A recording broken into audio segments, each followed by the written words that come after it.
Imagine this. A person who helps police find a killer turns out to be that very killer.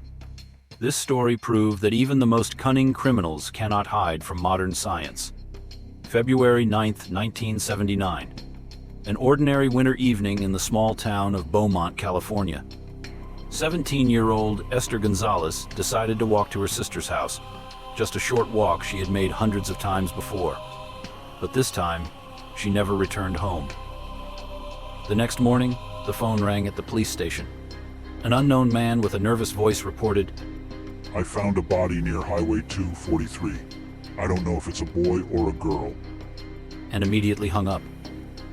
When detectives arrived at the scene, they found Esther. The scene was horrific. The girl had been brutally raped and murdered. But who could have done this? In a small town, everyone knew each other.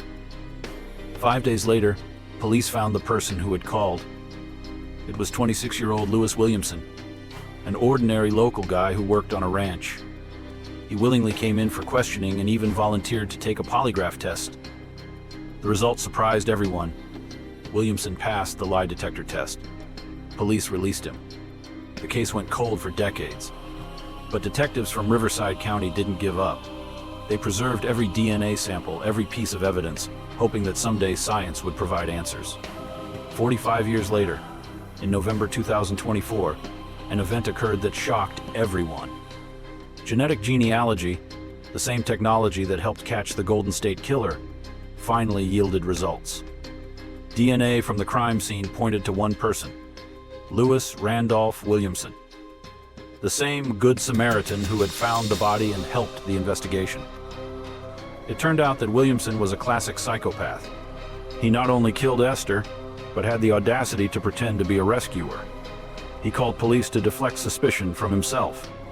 He passed the polygraph because sociopaths can control their emotions. He helped the investigation to know how close police were getting to the truth. For 45 years, this man lived an ordinary life, knowing he had taken the life of an innocent girl. But DNA doesn't lie. Science doesn't forget. Unfortunately, Williamson died before the case was solved.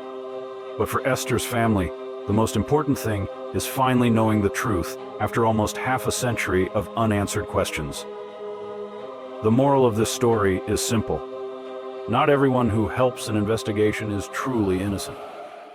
Sometimes the most dangerous predators hide behind the mask of caring citizens.